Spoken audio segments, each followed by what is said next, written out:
nice sunny days, good people of Iowa. Welcome to the inaugural episode of the True Solar podcast. Here I am, John Lenz, accompanied by the amazing co-host, Robbie Cooper. Robbie, how you doing today? Hello, I'm good, thank you. Awesome. So the whole point of this podcast, guys, is just to kind of educate the general public, the good people of Iowa specifically, about the pros of solar. This is without a doubt a rather complex investment, but at the same time, it is available to everybody. So we are here to explain it in a way that everybody can understand. There's a million different ways to kind of splice and dice it. Today we'll be kind of honing in on solar panels. It's kind of on the forefront of everybody's mind whenever they consider the potential of going solar. Is there's a million different panel options. There's a million specs on every panel's spec sheet. What makes a panel good? What should I care about that? Before we dive into that though, everybody's going to ask, why should I trust what you guys say? So, Robbie, educate the good people. Why should they listen to you yourself? What's your experience? What's your background? So I've been in solar specifically for about 3 years. Most of my life beyond that has been spent in the construction industry. So I kind of came into this industry with a wealth of relevant knowledge. I've been in construction estimating, field supervision, things like that. My time in solar started as a regular salesperson. And then I kind of rose into leadership, training other salespeople, putting together training materials and things like that as well. Gotcha. So a really big focus on teaching the salespeople on how to teach their customers, basically, right? Because that's the big thing is we're educators at the end of the day. Exactly. Solar is one of those things that it's very, very complicated to understand, but once the general public understands it, it truly does kind of sell itself a little bit there. I myself, prior to getting into solar, I've been in solar for 2 years, but prior to that, I got an MBA from Southern Illinois University, ran off to the financial services and insurance industry. I just really enjoy kind of helping customers handle their money properly, turn $1 into $2 in the most effective way possible. And then this thing called solar kind of fell into my lap, and pound for pound, I kind of was comparing that to life insurance and stocks and bonds and other things I was working with at that time. And pound for pound, nothing can hold a candle, number one. Number two, it's available to everybody. You do have to have some loose change to buy stocks and bonds and things like that. Solar, you can afford your power bill, you can afford solar 9 times out of 10. So it's a beautiful thing. Exactly. Yep. That's kind of what we're here to talk about. So without further ado, let's kind of dive into it and jump into today's topic, which is solar panels again. We're going to kick things off here with a little segment that most people should know. It's called Would You Rather, right, Robbie? So first question for you. There's a million different panel options out there, but you, as a consumer, one of the things on the forefront of your mind is the warranties, right? Sure. Varies from manufacturer to manufacturer. So as far as which parts of the warranties are key, Robbie, would you rather walk with size 25 clown shoes for a month if it meant getting a 25-year product warranty with your panel, or not have to walk with those ridiculous clown shoes and just get the industry standard 12-year product warranty? Clown shoes sound kind of difficult to deal with. And one thing to clarify, I'm sure everybody's asking, do these shoes squeak? And the answer is absolutely. You are SpongeBob everywhere you go for a month. Is it worth it to get that 25-year product warranty? Probably not for the product warranty. Now, as we talk about product warranty and everything, let's kind of splice and dice that a little bit. Robbie, what are the 2 overarching warranties that come with every panel, regardless of their term length? So you've got your product warranty and then your performance warranty is the main 2 that you run into. Kind of explain the differences in those 2 and why you're okay with a shorter product warranty over a longer one. So typically, a solar panel, if it's problematic, you're going to know as soon as you plug it in and turn it on or attempt to turn it on. So for the most part, those critical types of actual product failures are going to happen immediately or very early on. The performance warranty is more aimed at the panel's efficiency over time.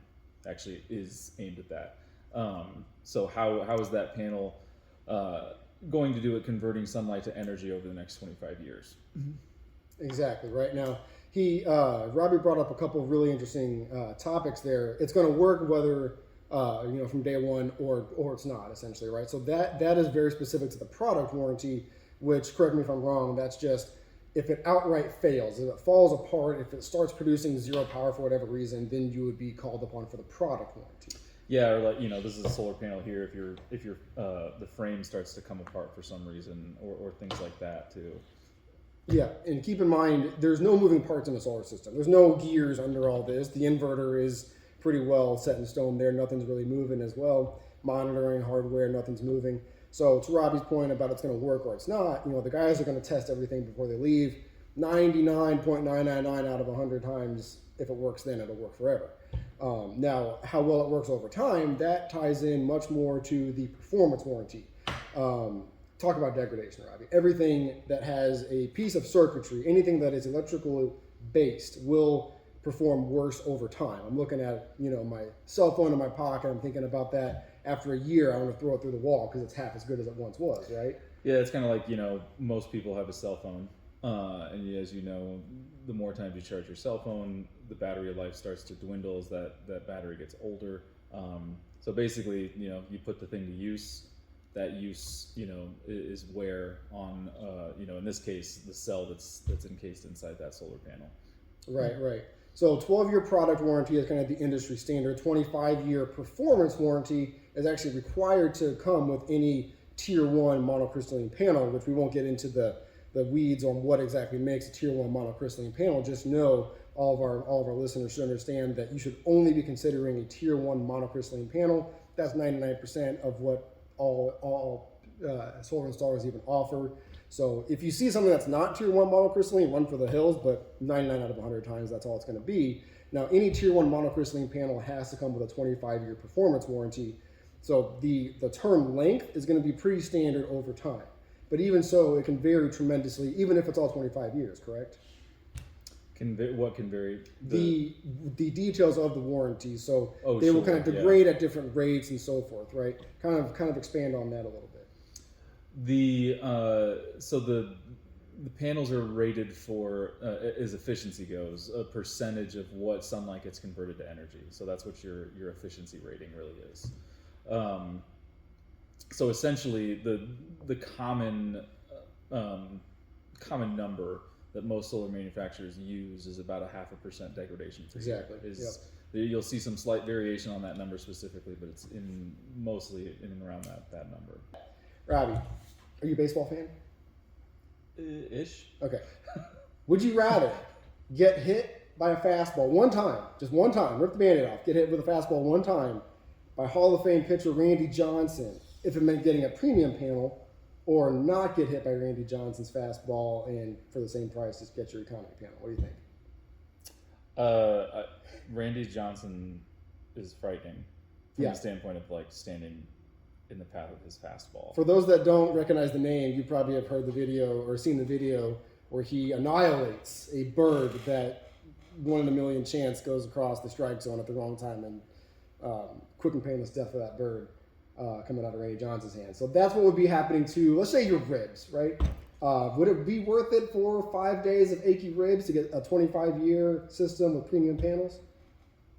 I don't think so. Yep, right. I'm right there with you. It's easy to sit there and, without diving into the specs, be like, well, of course I would want a premium panel. Of course I would want something nice. Why would I actively go against something that sits on the upper echelon of all my options? Well, if you kind of weigh it out pound for pound, your lights are going to work just the same. You're getting from point A to point B just the same, just without a little bit of the red carpet treatment, essentially. So on that note, just to kind of highlight how honestly unpopular the premium options are, LG and Panasonic are two brands that we all probably know from outside the solar realm in general, right? Right. I used to have an LG cell phone. I've probably got some kitchen appliances that are LG, and I probably got some Panasonic something or other in my house. Why am I talking about this? Well, they used to be in solar. They no longer are, correct, Robbie? That's right. Now, in your 2 cents here, why did LG and Panasonic, who did have a pretty good stranglehold with SunPower, honestly, as the premium options, they both left last year? Why did they pull out of solar? Probably a few different reasons. One, I think, is probably anybody that has any slight understanding of manufacturing knows is that competing with China is hard. Yeah. Yes. So, because both of those companies were producing panels domestically, which these days is rather rare. Our country's kind of investing in that being a more prevalent thing, but right now and for the past number of years, it's been pretty slim for the number of companies producing panels here in the United States. So that's certainly one factor. But that, like we're touching on here, that the premium options are not typically something that most homeowners are going for. It just doesn't necessarily fit with the model of how solar works and why it works for people. Exactly, right. When customers gather these quotes and they see that, you keep on using SunPower as an example because they are still in the solar game, very, very much so, as kind of, I think them and REC are kind of the two sole premium panel manufacturers, at least, that have any dominant amount of market share up there. And I'd like to get into 4.2 to say that like none of what I'm saying or probably you're saying here too is to like throw shade on any of these brands, for sure, because they make great products, and it's nothing to do with that. Just to curb anybody that's being like, well, panels from LG and Panasonic are great panels, and I totally agree. That's not the case. It's their application. Exactly, and we I've worked at 3 different solar companies. You 2, 3? 2. Yep, exactly. So having bounced around from different companies over the years, we've sold dozens of manufacturers' hardware, including SunPower, LG, Panasonic, and many of these others that you're hearing us talk about. So honestly, there are pros and cons to each one. It just is a little bit of a balancing act. Like SunPower, their panels have a certain look to them, for example. On the other side of that coin, though, Robbie brought up manufacturing. SunPower, to achieve certain efficiency points and certain degradation stats, they incorporate silver in their manufacturing process, and silver is not cheap, is it? Mm-mm. It is not. So imagine pumping out literal tons and tons of silver, hence the premium cost for something that works your lights just as good as a non-silver panel, right? But anyhow, kind of circling back, let's kind of go back a step here. What really defines, in your opinion, a premium panel, and what defines what we'll call an economy panel? Well, I would say for what defines a premium, a lot of times it's the efficiency rating is probably the thing that gets touted the most. That, and then like in SunPower's case, for instance, they have kind of a proprietary solar cell technology, which is what lends to that efficiency. So that all kind of works together. But I would say it's probably that rating. Exactly. At the top of the list. Yep. It's a nice little tagline to be able to say that my panel is more efficient than the competition. Efficiency, broadly speaking, is something that everybody at least broadly understands. There's other key areas of the spec sheet, which we'll kind of get into here later. There's temperature coefficient and Not everybody understands that as well as efficiency. So from a sales and marketing perspective, having a high efficient panel, even if you lack in some other areas, can really help you come off as a premium panel, whether you truly are or not, is a little bit up in the air and harder for a lot of people to understand. But you brought up efficiency. I really want to zero in on that. Sure. Because efficiency, because it's so broad, generally speaking, when we talk about things relating to our cars or things relating to our computers and kitchen appliances, efficient is better. But that's not 100% the case with solar, is it?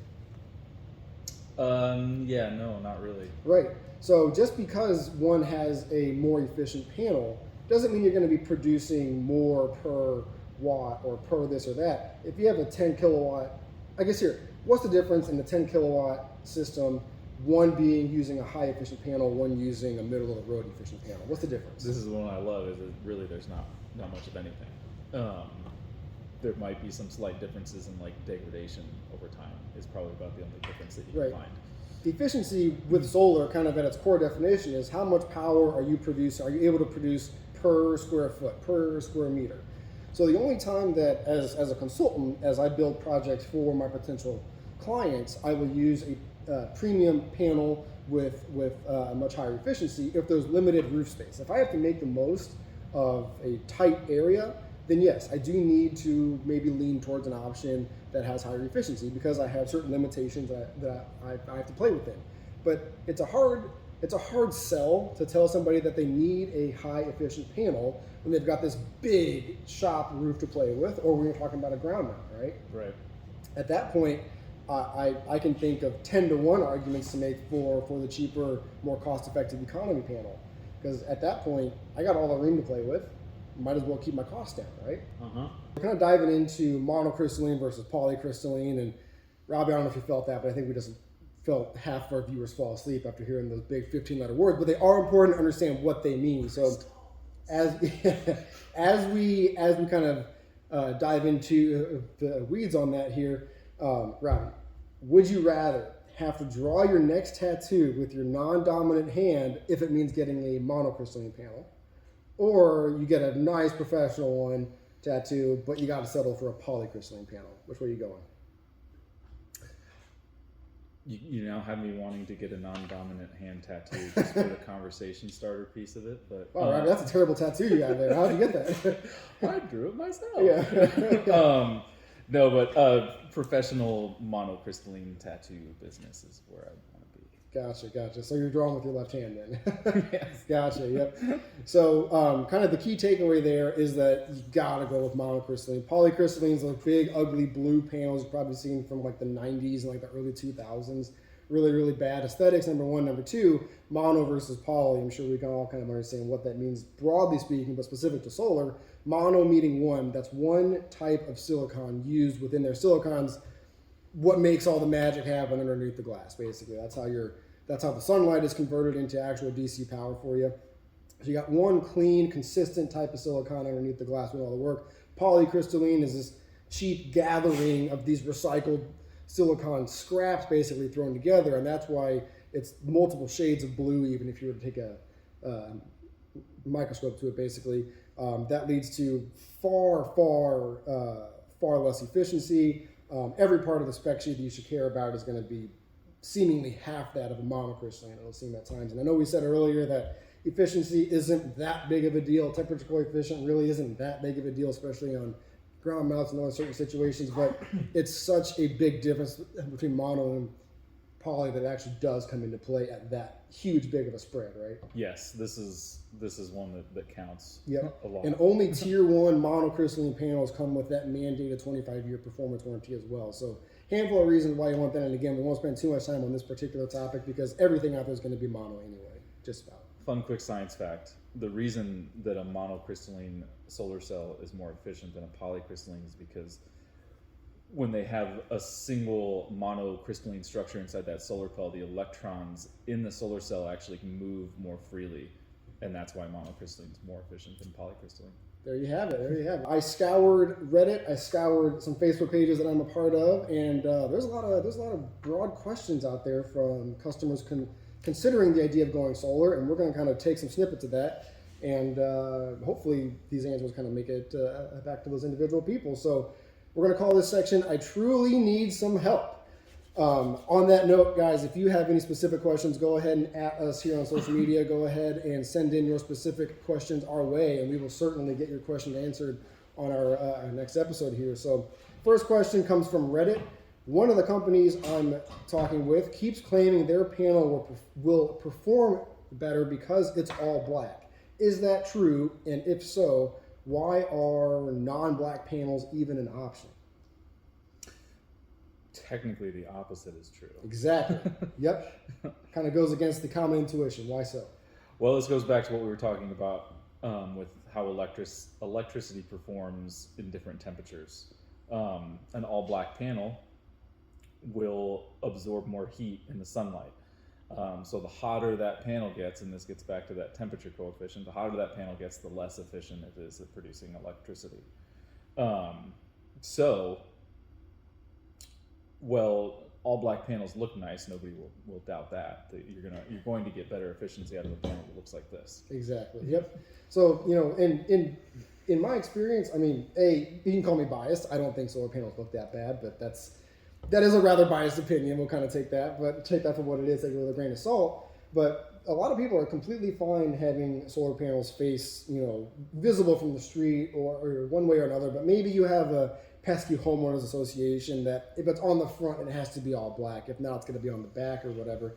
So certain situations, you kind of have to go with that triple black. And when we say all black, it's black cell, black frame, and a black back sheet in there. Yep, exactly. So why are, this person asked, why are non-black panels even an option?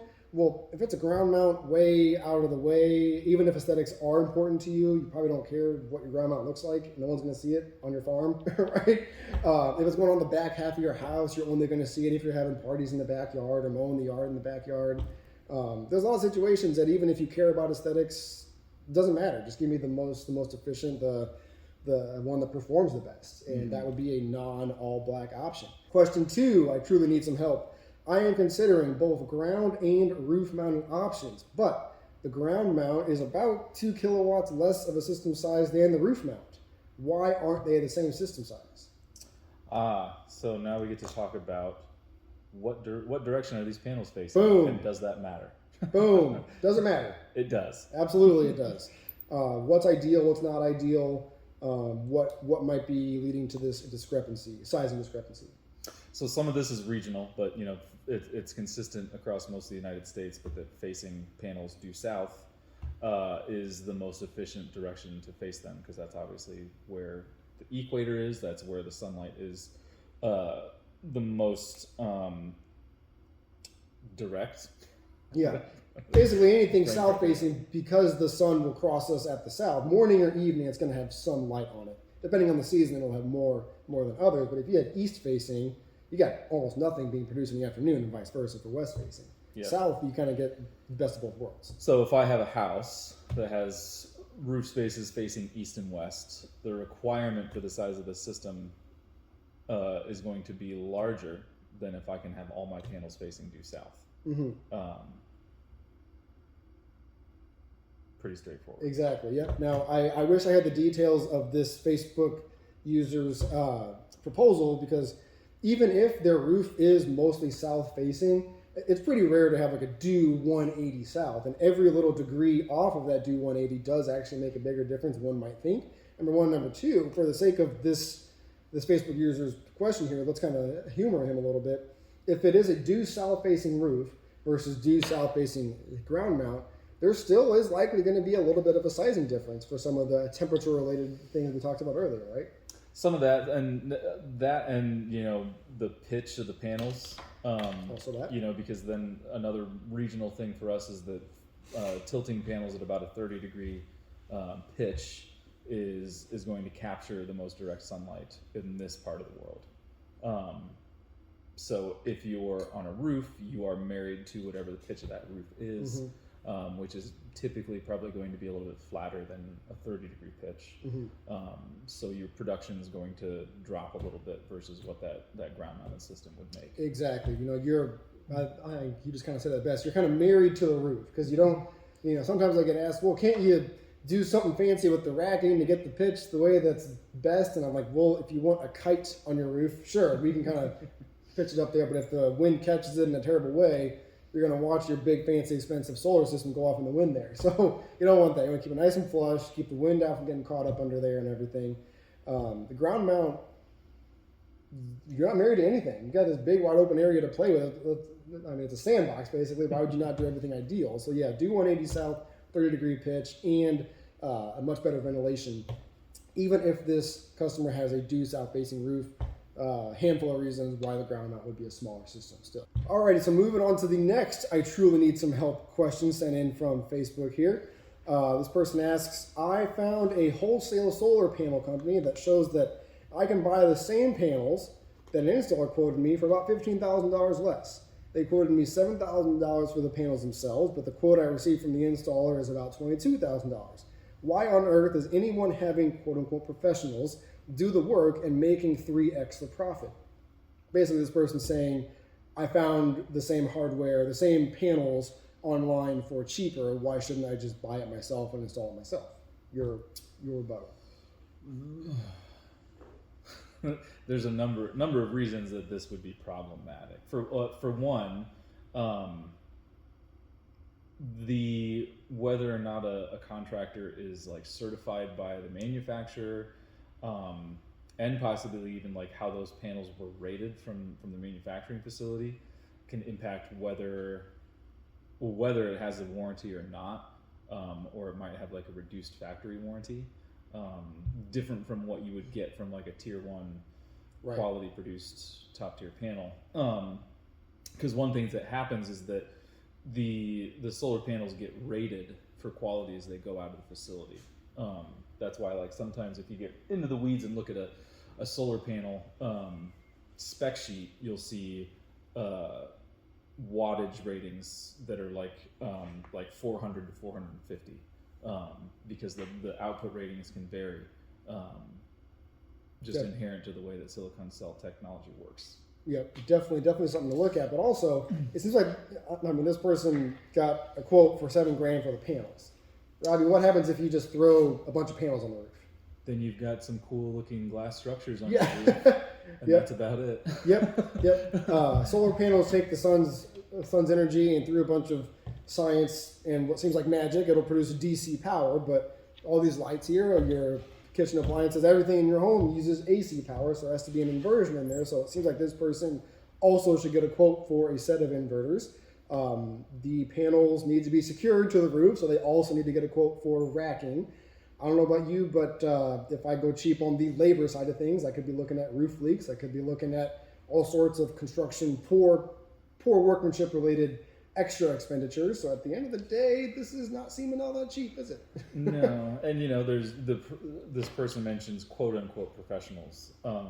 There's a lot of value in the turnkey service that someone like our company or any kind of reputable professional installation company offers, or should offer at least. That we have people that are experienced in communicating and dealing with the utility companies and filing for interconnection, because that is not a simple, straightforward, easy process. Right. Somebody is also going to have to draw up plans for this system, apply them for a building permit, and get them approved and things like that. You think it's hard to get a permit approved for a detached garage to be built? Try solar. Yeah, because we're talking about connecting a power system into a massive power grid. Mm-hmm. That can be dangerous, very dangerous if done incorrectly, or quote unquote professionally. Right. And I mean, let's say you kind of go through the motions yourself. You got a buddy who's an electrician. Maybe he doesn't know everything solar specific. You spend $7,000 for the panels. Let's just humor this person. Let's say that they can get all the hardware properly for a few grand less than this other quote unquote professional quote. They go through all the work, they get it installed, they fail inspection. They got $20,000 worth of glass on the roof that is not yielding them any financial benefit whatsoever. So at the end of the day, farming out the labor to somebody who can do this with one hand behind their back seems like a pretty nice value, doesn't it? And if you get into the weeds in a situation like that with, some dubiously acquired panels or whatever hardware, and you run into problems, and then you call up a reputable company to come in and help you, chances are that they're going to think twice about doing that if they do at all, because it's it's a precarious situation to come in and help with products that you didn't procure and things like that too. So there's a lot of risk involved in not selecting the right people to do the work. Moving on to our last segment here, we're doing a draft. We're calling it the True Draft. So what we are drafting here, keeping in line with our theme of this episode, with number of all these different panel manufacturers, how do you know which one to go with? We are drafting the panels that we would offer our friends and family, right? So we have a handful of options listed on this sheet here. We only offer a few of them, so you're about to hear us say some good and bad things about ones we do offer, good and bad things about ones we don't offer. Okay, well, Robbie, go ahead and take the first pick here. You go on quality, you go on economy, you go on value. I'm gonna go with the Q cells because they're prevalent, they perform well, and I know them. They're the largest manufacturer in the world. Yep. For solar panels. Oddly enough, we don't even offer the Q cells. We have at prior companies, but one logistical reason or another, as of this recording, we don't even offer that. So we are unbiased on this. All right. Yeah. First round draft pick is not even one that we have in our arsenal. I will go kind of in the same segment. Q-Cell, I think you can pretty much call that the Toyota Camry of the industry. Like, sure, it's not that flashy, but it's certainly better than a handful of other options. I'm going to go with Silfab. Silfab is my personal favorite, also manufactured here in the U.S. Silfab, I think, is in the state of Washington. Q-Cell, Florida or Georgia, one of those two down south. Florida. Florida. Wait, Q-Cell's in Georgia. Georgia, Jinko's in Florida. Exactly. Yep. Yep, I think I know your next pick now. Dang it. Dang it. All right. So yeah, Silfab. You know, everybody kind of likes that tagline of "Made in the U.S.," which is awesome. Silfab, for the cost, it is a very middle of the road cost option, but I love their warranties that come with it. They are one of 3 or 5 that actually have a 30-year performance warranty instead of the industry required 25. So you get a little bit of extra peace of mind in there. And they do have that 25-year product warranty, which I know we mentioned earlier isn't all that important. But if you can get 25 years for the same price as a Camry option, that's pretty slick. And I think most, if not all, Q cells also have 25-year product warranty. I think they recently upped it. Yes. I believe so. Yep. So warranty-wise, I would say Silfab has a slight leg up on that 30-year, but at the end of the day, it is a value option just like a Q-Cell. So Silfab, my number 1 pick. I probably would have gone Q-Cell with my first as well, but dang it, you got that first. Number 2, where are you going? I did have Jinko in mind, but I think I'm going to go REC as my number 2. Premium. Kind of as my premium option. Ooh. Do you know anyone that has REC panels on their house, or is getting REC panels on their house? I might be. Ooh, interesting. Interesting. TBD on that. Robbie likes the finer things in life. I also might like solar technology a little bit. A little bit, yeah. But yeah, no, REC hits a good price point in the premium sector. Mm-hmm, yes. While still really matching the performance of other brands like LG and Panasonic, and even SunPower. Mm-hmm. So good warranties, good performance, good price. Yep. If you're shopping around for the Mercedes of the industry, REC I will say doesn't really command the same brand recognition that SunPower might. SunPower's just been around since the 80s, right? So they've just kind of been around longer. They've had more time to grow. But if you kind of boil it down to the specs and the warranties, it's pretty tit for tat. Mm-hmm. REC does not incorporate silver in their manufacturing process like SunPower does, and that's kind of why their stuff is a little bit less than SunPower. SunPower likes to sell to those that want to have silver and gold and everything, and it works, right? On that note, I will be taking SunPower as my premium option. Robbie and I have both sold SunPower for a good number of months, 2021. Mm-hmm.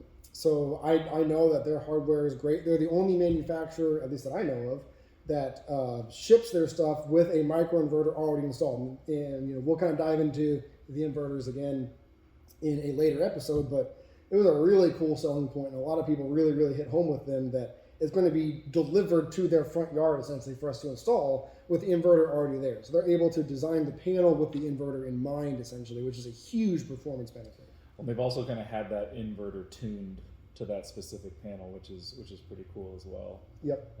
One thing I liked about their system too. Yep. Earlier we kind of talked about how high wattage panels, if it's not paired right with the right inverter, that can cause problems.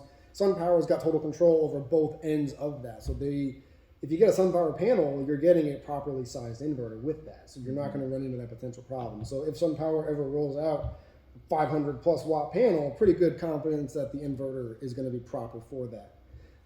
So third and final pick, I think you still have to get an economy option if you want that, unless you only have rich friends and family. So yeah, that'll be Jinko. I shouldn't have let that go. I thought that'd come back to me. Because Jinko's another one. Partially, it's a bit of brand recognition that they're a pretty well-known name at this point.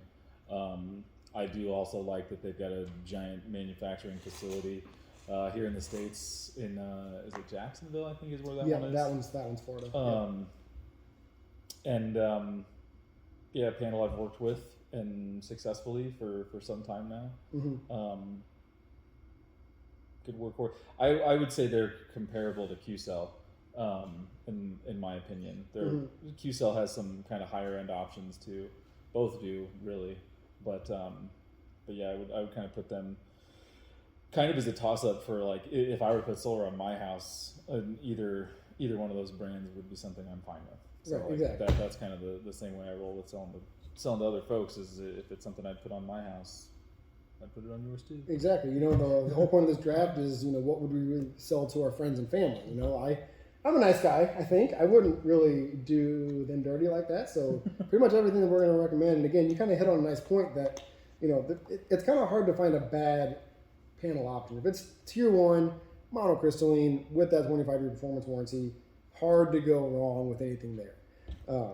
From there, it's just how much do you want to have the biggest and the baddest and yada, yada, yada. So my third and final pick of the inaugural True Draft, I'm going to roll with an option that I actually have never even sold, but I know the spec sheet, I know the company. I'm going to go Canadian Solar. Take a wild guess where that's manufactured. Sorry, is it Canada? Yeah, eh? Yep, exactly. Yeah. And we just lost all of our Canadian viewers, dang it. But yeah, no, it's they are certainly an economy option. I can't say I've ever seen any marketing that highlights their quality. I mean, no one's saying that it's bad or anything, but they are marketed to dealers and installers as a cost-effective option, not so much, not a whole lot of quality that would trump Q-Cell or REC or SunPower or anything like that, really. Did you know that I was actually made an honorary Canadian by some Canadian friends of mine when I was a teenager? Do they like knight you in that whole thing, or what do you mean honorary? I think it was with a maple leaf actually. Oh, gotcha. And then you had to be like submerged in maple syrup, and then you came back up and you did. Were exactly gotcha. Okay, well, that explains why your house is like pancakes. It smells like pancakes, but and we're getting so much hate mail from our Canadian listeners right now. But yeah, no, Canadian Solar. I mean, it's made right up north, so you don't have that made in the U.S. sales appeal. But I think a lot of Americans don't have a problem with Canada. That's kind of the stereotype that they're our friendly neighbors to the north. So, pretty good stuff coming out of there. One little caveat there. I think if you were to ask me this question or redo this draft in about 6 months, my answer might be different because Canadian Solar was just like a matter of weeks ago found guilty by the U.S. Department of something or other for doing something shifty to avoid tariffs. There's some U.S. laws that incentivize domestic solar over stuff from China. Canadian Solar, in shorter words, I guess, was found guilty of evading those tariffs by, I think it was like made in certain parts of their stuff was made in China and shipped to Vietnam and then shipped over to Canada to be assembled. Well, that China to Vietnam or whatever it was is not okay in the U.S. Department of something's eyes. I can't remember which one. We'll call it the Department of something, the DOS. Department of something. As a slap on the wrist sort of penalty, they are going to have tariffs specifically on Canadian Solar coming up. I don't believe they have yet been implemented, but I read an article that said it's an 18% tariff on Canadian Solar as a how dare you go to timeout sort of consequence. Ouch. So soon, when that takes effect, they may become a non-performance panel at value price or premium price. So I would expect Canadian Solar's appeal to dip down when that tariff takes effect. Very, very deep in the weeds, but as of right now, Canadian Solar is solid. Anybody considering Canadian should not feel bad about pulling the trigger on that. Don't play games with your logistics, folks. Yeah, don't do it. Don't do it. If you have The Department of something will get you. the DOS, man, they are ruthless. Well, guys, that concludes the inaugural episode of the True Solar Podcast. Again, I'm John Lenz, accompanied by Robbie Cooper. If you liked what you saw and listened to, our contact information is available here on this page. Go ahead and reach out to us individually or reach out to us on the True Solar main page if you're at all interested in learning more about what we have to offer or just general questions about solar in general. If you're not even in Iowa, we can't help you, but we're happy to help.